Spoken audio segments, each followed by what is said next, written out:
Hoy a las 7 en CNN Latino. Todo es posible.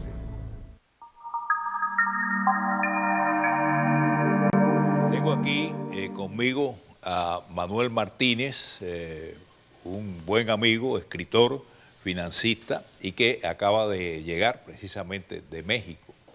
Y creo que hay algo bello que ver en el día de hoy, precisamente por la independencia de México, que vamos a verlo en estos momentos.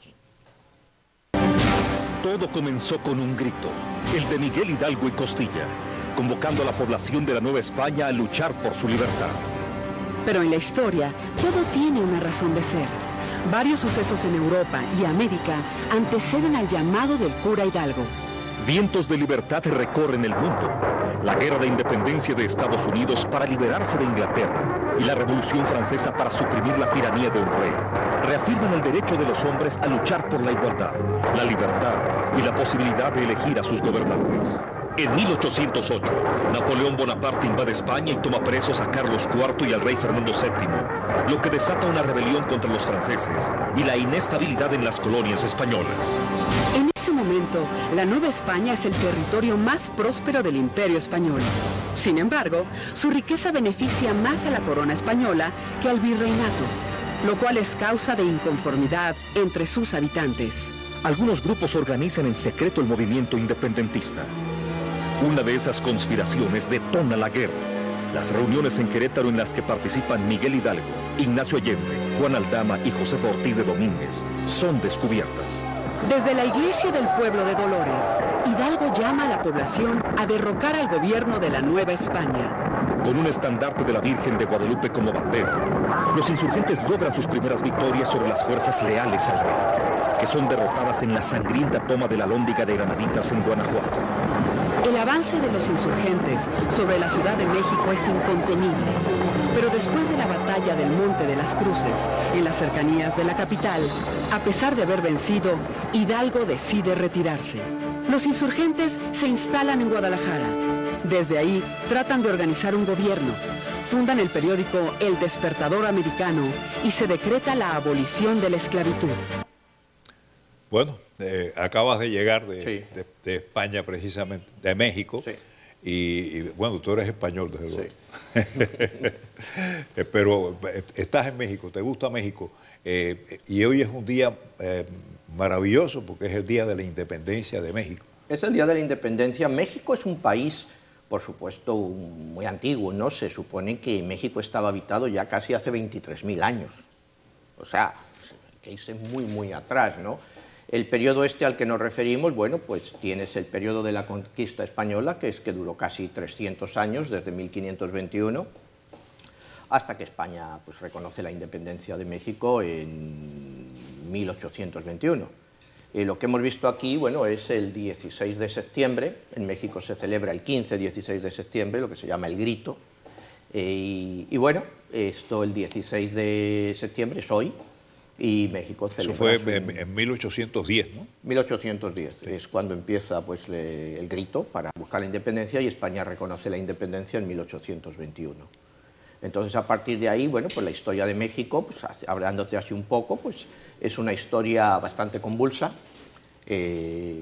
Muchísimos presidentes en todo lo que fue el siglo XIX, después de la independencia. Recientemente hay un libro que se llama ¿Por qué los imperios caen? Y en este libro se explica, hace una comparación, por qué Estados Unidos y México, pues Estados Unidos se independiza en 1776, México, pues, bueno, 30, 40 años después, por qué la diferencia en cómo Estados Unidos se convierte en la primera potencia del mundo y, sin embargo, México nunca logra llegar a, bueno, a un puesto importante dentro del mundo, ¿no? Y se refiere el libro, la conclusión final del libro, analiza muchos países del mundo, es que todo es por culpa del sistema político. El sistema político americano, bueno, pues tienen un presidente cada 4 o 8 años, se va.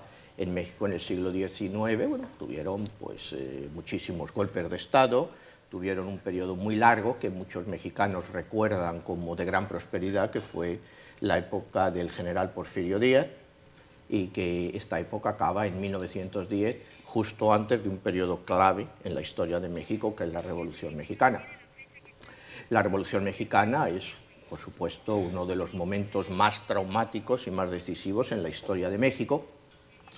¿Cuáles fueron las causas de esta revolución?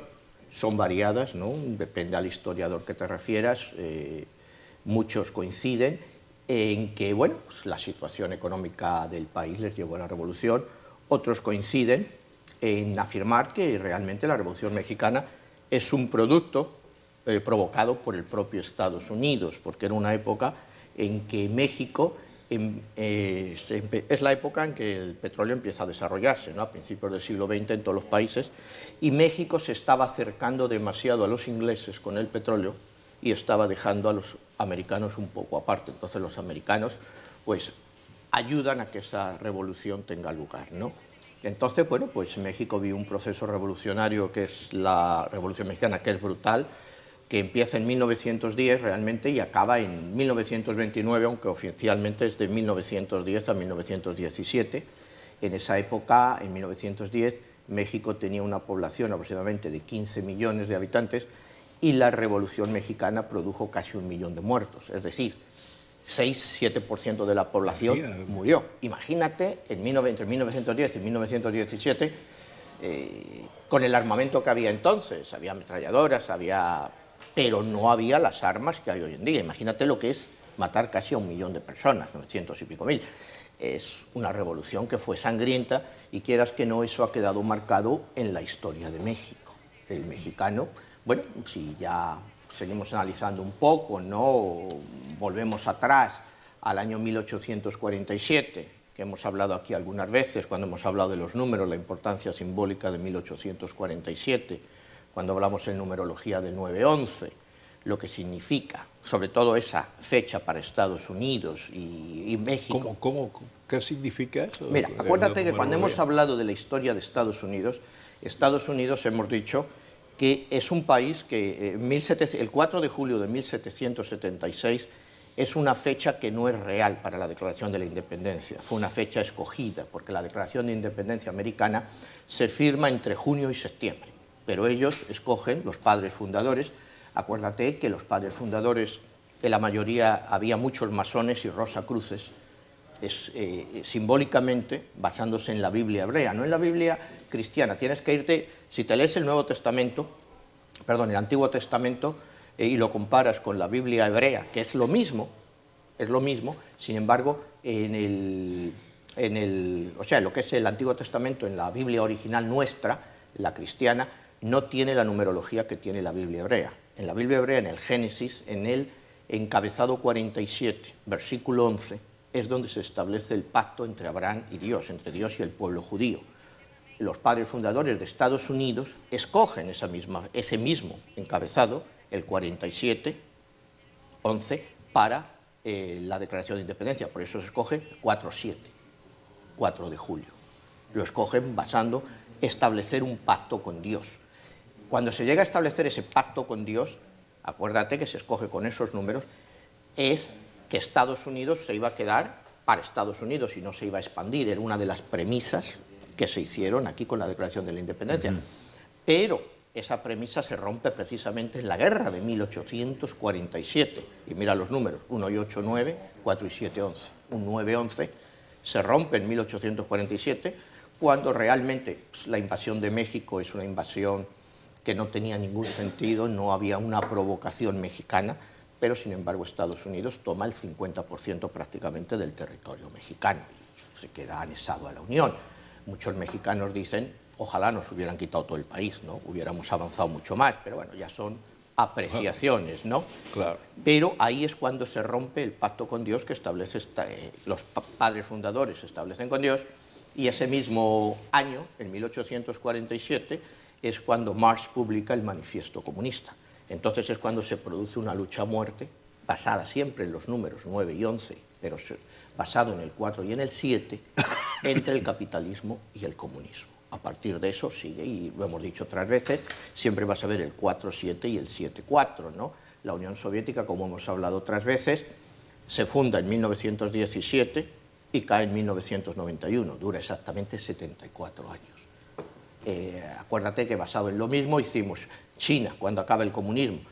Mao Zedong llega al poder en 1949 y el comunismo en China acaba en 1996, 47 años después, cuando China toma Hong Kong y reconoce por primera vez un país, dos sistemas. Dejan de ser ya comunistas en el sentido estricto de la palabra. Y te acuerdas que basada en la misma premisa de los mismos números, hicimos la predicción de cuándo caería Fidel Castro. Fidel Castro llega al poder en 1959 y se cae 47 años después, en el año 2006. O sea, todo siempre basado en los mismos números. En este caso han funcionado perfectamente por estos números la lucha entre capitalismo y comunismo. Pero bueno, volviendo a México, te decía que 1847 es fundamental, después tiene la Revolución Mexicana y después ya entramos, si lo quieres decir, nacionalización del petróleo en 1938 por el presidente Lázaro Cárdenas, y ahora, pues, lo que tú querías que yo te comentara un poco, pues el petróleo sigue nacionalizado, ¿no? Pero bueno, estábamos hablando de las reformas de Peña Nieto, que... Bueno, vamos a hablar de eso, Déjame poner unos comerciales y vamos precisamente a hablar un poco de lo que es el gobierno de México en este momento y qué es lo que están haciendo ellos.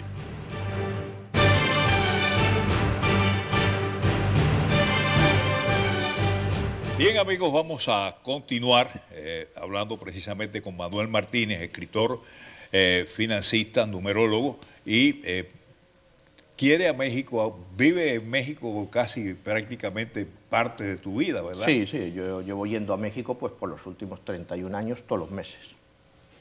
Entonces, pues nada, quisiera que me hablaras un poco de la situación del actual gobierno de México, cómo está la economía de México y cómo está la producción del petróleo y todos esos cuatro. Bueno, vamos a empezar con el nuevo presidente, Enrique Peña Nieto, pues va a hacer 2 años que llegó al poder pronto, y bueno, emprendió una serie de reformas. La más polémica de todos fue la reforma energética, en la cual pues ha abierto el petróleo pues a la inversión extranjera.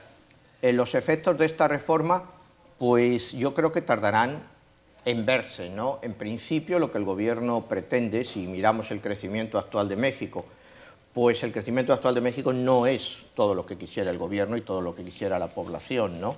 El crecimiento se espera que este año quizá pueda acabar entre 2,3, 2,4, 2,5 hasta 2,7, y el gobierno espera que al año que viene la economía crezca hacia el 3,7%. Con la reforma energética lo que el gobierno pretende es que por lo menos eso añada un 1% al crecimiento del Producto Nacional Bruto por todos los años. Y después del año 2017 se espera pues, que México pueda crecer alrededor del 5% anualmente de una forma permanente. A mí me parece demasiado agresivo. Ojalá realmente suceda así, ¿no? Pero por otra parte has tenido este año, el año pasado también se hizo una reforma fiscal bastante confusa, ¿no? Bastante confusa, y bueno, la mayoría de la gente está muy descontenta con esa reforma fiscal. Pero bueno, en fin, a nadie le gusta pagar dinero. En México se quejan mucho de que, bueno, no es cuestión de pagar impuestos, sino a dónde van esos impuestos que pagamos, en qué se están utilizando esos impuestos. Entonces, pues están bastante preocupados. Por otra parte, el Producto Nacional Bruto mexicano pues, es aproximadamente 1,3 billones, hablando en términos en castellano, y 1,3 trillones si lo utilizamos en números americanos, que es lo que quizá nuestros espectadores entienden más fácil, como aquí se utiliza el trillón, lo cual te da una renta per cápita aproximadamente de unos $15.600 por persona, que es aproximadamente un tercio de la renta per cápita que se tiene en este país, de ahí la emigración tan grande. El salario mínimo mexicano está aproximadamente a unos 80 pesos al día, estás hablando de $5,50, o sea, es un salario mínimo bajísimo, ¿no? Ahora se está debatiendo el subirlo, ¿no? Ten en cuenta que, por ejemplo, si tú vives en la Ciudad de México, hay personas pues, que se tienen que desplazar por 1,5 o 2 horas para llegar a su puesto de trabajo. Entonces, claro, salarios así, aunque realmente pues, el salario mínimo yo creo que no se cobra, ¿no? Que por lo menos son 2 salarios lo que la gente gana, pero aún así la capacidad adquisitiva es muy baja, ¿no? Entonces, pues si el gobierno quiere impulsar el crecimiento, tiene que impulsar el consumo de la gente, y si a la gente no le pagas lo suficiente, pues no se puede incrementar ese consumo. Tienes por otra parte que oficialmente el desempleo en México pues es alrededor de un 5%, pero el subempleo, digamos, la economía informal, hay otro 25% de personas que no están dentro de lo que está considerado desempleo. Entonces esto ha dado lugar a que hay muchísimos jóvenes desempleados, ¿no?, que ni estudian ni trabajan, pues se estén pasando al narcotráfico.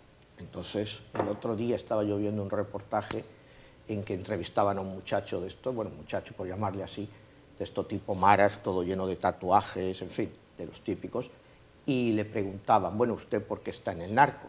Y dijo, prefiero vivir 5 años como un rey que 50 años como un güey.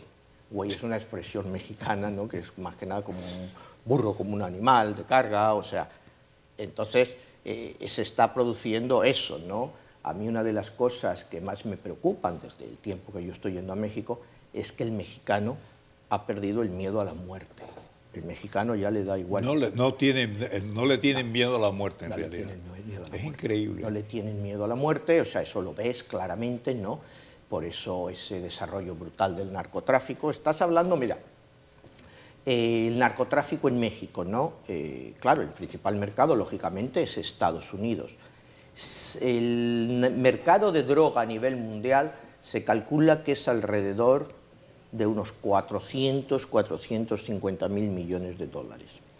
Había un estudio sobre los carteles, lo que ellos representaban del 100% de sus ingresos, ¿no?, hacia Estados Unidos, y bueno, y a otras partes, pero mayoritariamente Estados Unidos. El 50% de sus ingresos era por la venta de marihuana, el otro 25% era por venta de otras sustancias como cocaína, heroína, y el 25% es extorsión, secuestros. Se hablaba de legalizar la marihuana. Si se legalizara la marihuana se supondría que quizá cayeran en 50% los ingresos de los carteles. Pero entonces también el estudio decía que se reciclarían.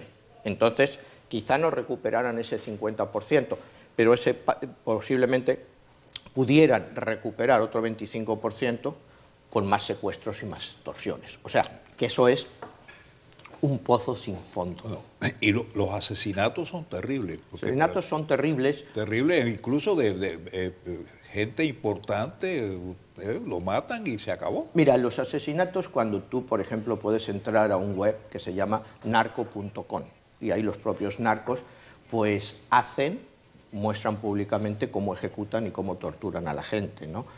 Son horripilantes, ¿no? Gentes con una sierra y cortando cabezas con sierras, matando a gente, pues a 10 o 12 personas a martillazos, pero a martillazos, tú los ves públicamente como los están matando a martillazos, luego, o como los torturan, matándoles con palos, o sea, con bloques de hierro, dándoles golpes, rompiéndoles todos los huesos. El culto por la Santa Muerte de los jóvenes. Mira, ¿qué quiere decir eso? La Santa Muerte, producto de todo esto, la Santa Muerte no es que sea nueva, ¿no?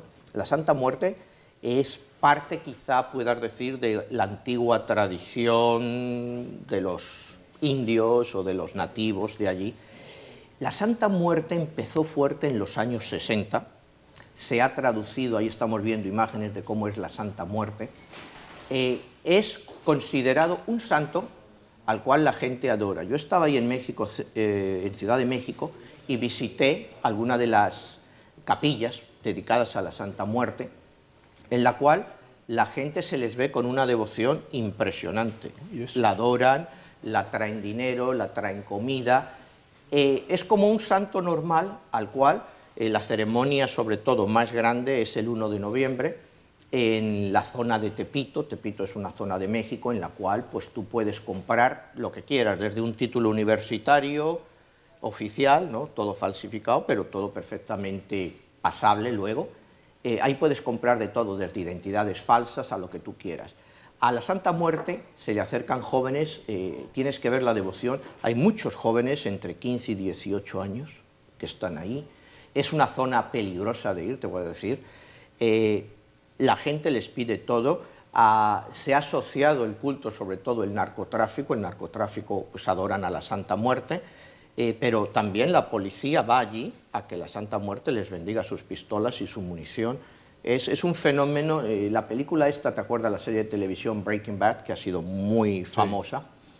Me parece que fue en el 4º año, hay un capítulo en que quieren matar a Walter White, y entonces ves a unos narcos que van a adorar a la Santa Muerte y los ves que van así arrastrándose, hasta que llegan a la capilla de la Santa Muerte para adorarla y pedirles suerte, agradecerla, para que ellos puedan cometer el asesinato. Entonces, claro, se ha convertido en que los narcos son incluso santos, ¿no? Tienes señores como Nazario Moreno, el Chayo, que era uno de los grandes narcos de Michoacán, pues que ahora es pues, un santo, que lo ves en algunas de estas de los shrines, o sea, de los altares de la Santa Muerte, y tienes allí su foto. Tienes a otro como Jesús Malverde, otro narco famoso, también tienes allí la Santa Muerte y la foto de él. Hay otros como Xavi el Torero, o tienes a otro como el Mocha Orejas. El Mocha Orejas era uno de los secuestradores más famosos, que se hizo famoso porque cortaba la oreja y se la mandaba a la familia. Entonces, todos estos señores pues son adoradores de la Santa Muerte, pero es que te digo, es un fenómeno que se ha producido precisamente por ese que ya no se la teme a la muerte, ¿no? Que la muerte es parte de la vida. Y es un fenómeno muy peligroso, pero que se ha extendido a Estados Unidos, todo lo que es el suroeste. En Los Ángeles solos hay como 12 asociaciones de la Santa Muerte. Hay en Nuevo México, Texas, en todas partes. Y ya no solo mexicanos, ya son también extranjeros que se han afiliado a la secta esta de la Santa Muerte. Por supuesto, la Iglesia Católica la ha condenado continuamente, pero es un crecimiento del fervor. Tú tienes que ver una ceremonia de ello. Yo te digo, yo la vi en Tepito y realmente lo que me impresionó es el fervor, ¿no? Y además tú ves ahí una capilla de la Santa Muerte, pero a unos metros tienes una capilla de la Virgen de Guadalupe. O sea, el mexicano combina una cosa con otra, sí, siempre. Claro. Lo tienes al lado de la Virgen de Guadalupe, y luego tienes otra de Xavi el Torero o del Chayo Nazario, ¿no? O sea, lo tienes por todas partes. Entonces es un fenómeno realmente digno y curioso de ser estudiado, ¿no? Bueno, muchas cosas se pueden arreglar. Mira, por ejemplo, se está arreglando el problema de traer los niños encima de los trenes, eso que lo han hecho hasta ahora. La bestia. La bestia famosa. Ya eso parece que se va a terminar, porque eso era algo increíble. Y yo no sé ni cómo los americanos no soportaban esas cosas, ¿no? Porque, Pero lo que pasa es que, mira, cuando hay tanta pobreza, ¿no? Porque México es un país ahora mismo, como te decía, de 1.3 trillones, que le ponen el lugar como número 9 o 10 del mundo en Producto Nacional Bruto, pero la tasa de pobreza está por encima del 52%. Nunca vas a controlar el tráfico humano.